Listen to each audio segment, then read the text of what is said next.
she's got more issues than that. She's tore her oil line off right there. And that's a big problem for Natalie Decker, making her first big crash. Bottom 13. The 49 of Cicerelli involved in that. The 47 of Fontaine. Looks like the 02 of Tyler Dipple isn't in there as well. Tyler's had some issues. He was already 4 laps down.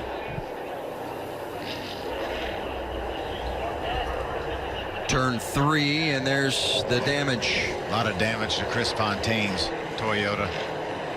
Looks like Cicerelli's going to be able to drive away if he doesn't get stuck in the mud. Looks like his splitter is gone on that truck, though.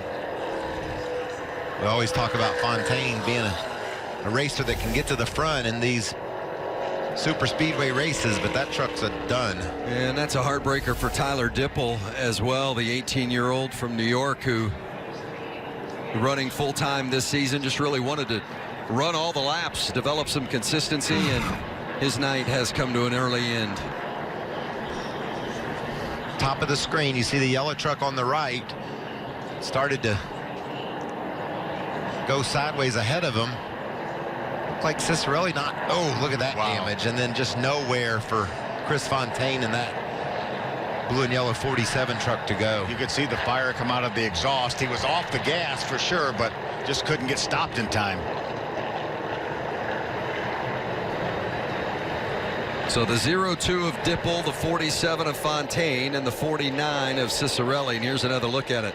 Oh, it looks like Timothy Peters maybe got a bump draft that went awry, and Dipple was just an innocent bystander in that, trying to dodge what potentially was an issue, and then Fontaine with nowhere to go. It just slides right up in front of Chris Fontaine. Well, that's a group of drivers behind them fortunate that they didn't get collected and gathered up in that mess. Could have involved. It looked like Jordan Anderson had some sort of an issue and slowed, it looked like. Well, and then Creed ran in the back. Jordan realized that the 2 of Creed was inside of him as much as he was, came down a bit. Angela Ruck's just doing a great job. Side.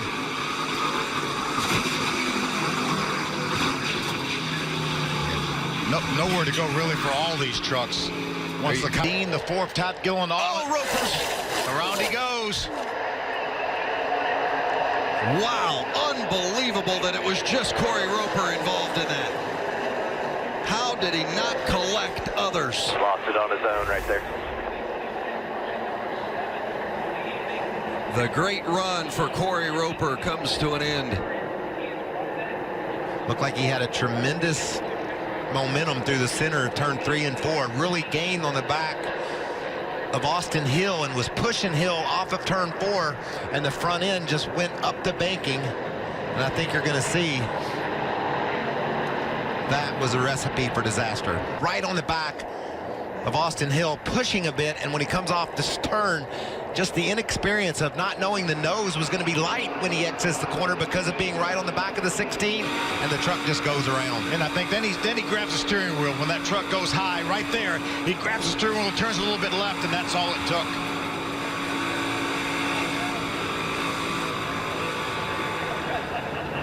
How he didn't collect others, it's amazing. Right there, the front end just goes light on him, up the hill, cranked it left like you said, Phil, then back to the right, but it was too late. A little hard shot into the safer barrier. Ben Rhodes was able to take advantage of that and grab the lead away from Austin Hill as they raced off turn 4. Another view there, you see it go up high. I'm like you, Vince. It's amazing that he didn't collect some of those trucks to his outside. But he had a little contact with Rhodes, gentle as it may have been at 190 mile an hour. I haven't seen anything gentle tonight. To the 99 of Rhodes. Greenfield taking a look on the outside. Oh, and no! A little contact, and he's not going to be able to hang on to it. And he takes Peters with him.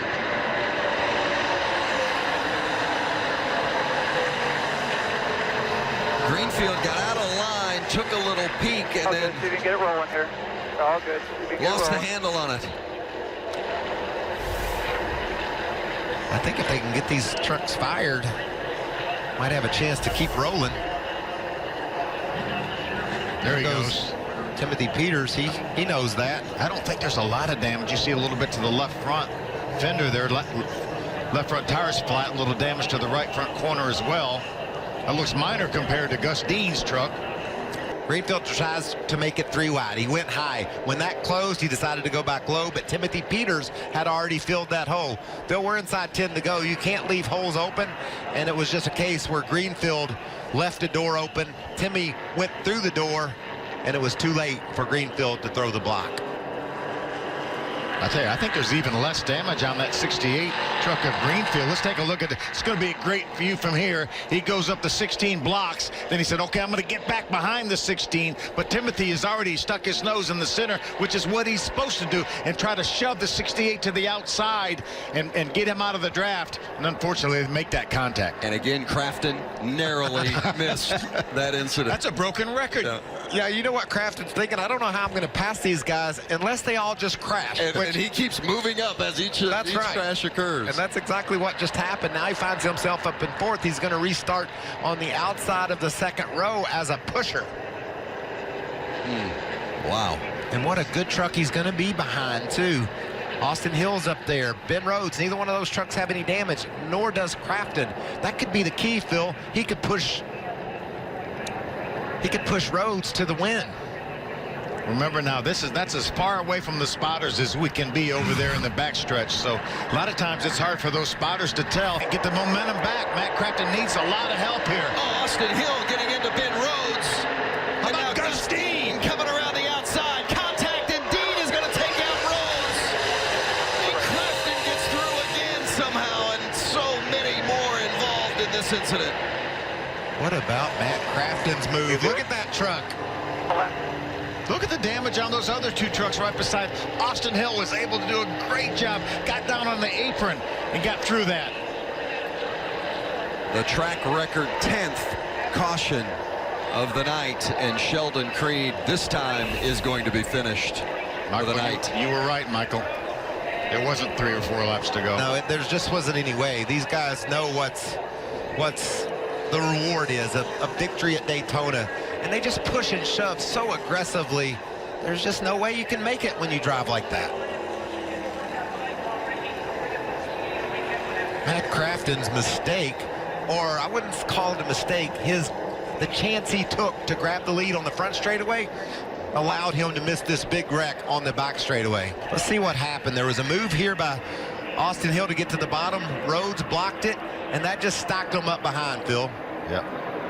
You could see Shelton Creed did a perfect job. He was to the outside of Dean. Dean blocked. And look at Crafton in the yellow truck, sneaking by all that on the high side. How did he avoid the sliding up to the wall 17 of David Gilliland? That block right there that Dean threw on Creed started it. It was just too late. Just got him a little bit loose there. Caught the 99 of Ben Rhodes. Watch the 17. Barely avoids hitting the 88 of Matt Crafton. And we mentioned every time there's a caution, Crafton just moves up another spot or 2, and he has done that again. Watch this block here by Dean. Right there, moves up in front of Creed. Creed still had some room to go higher, but stood his ground, and it turned Dean around. And how does Crafton... Oh, he does take a little bit of contact. Very little, but... So he's going to probably have a little bit of left front damage, but considering what everybody else has got on their trucks, it's going to be minimal. Vince, I think he might have gotten to the outside wall as well.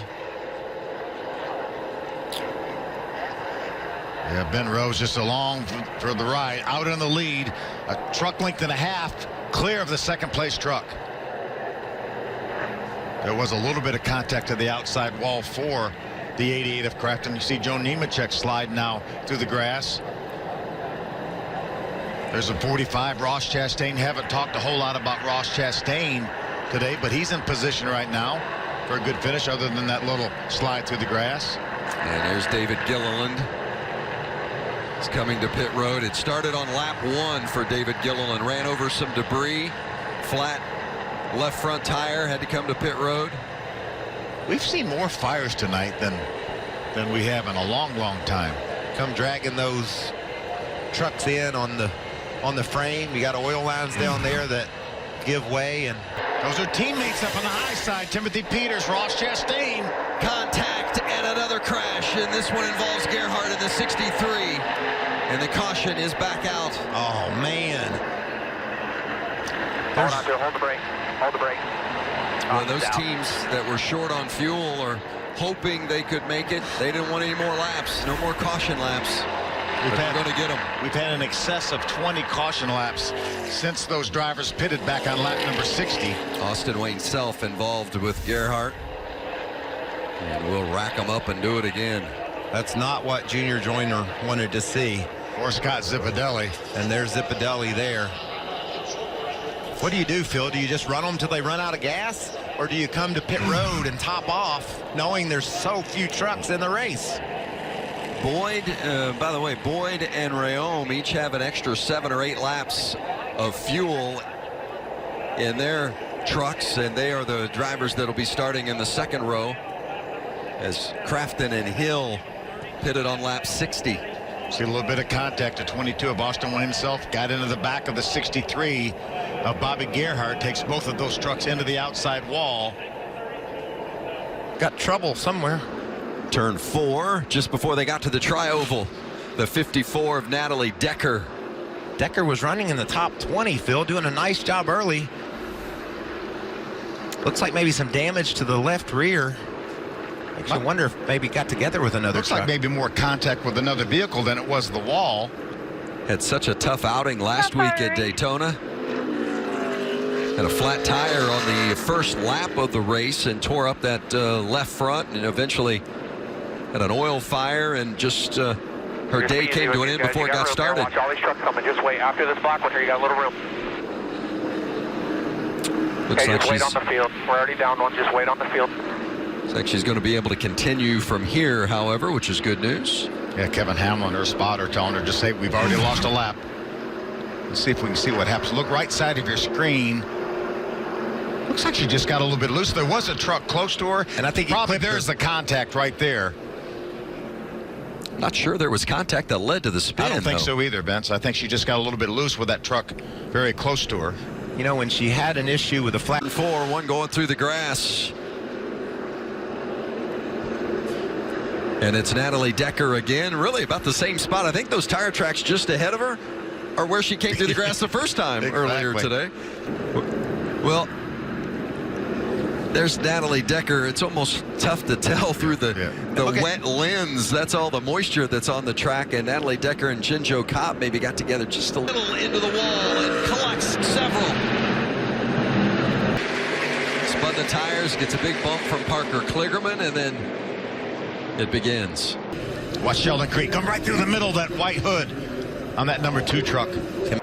Rhodes may have had a little contact with the 8 truck of Angela Ruck. Let's see it. Yeah, absolutely. looked like Ben was in the wall.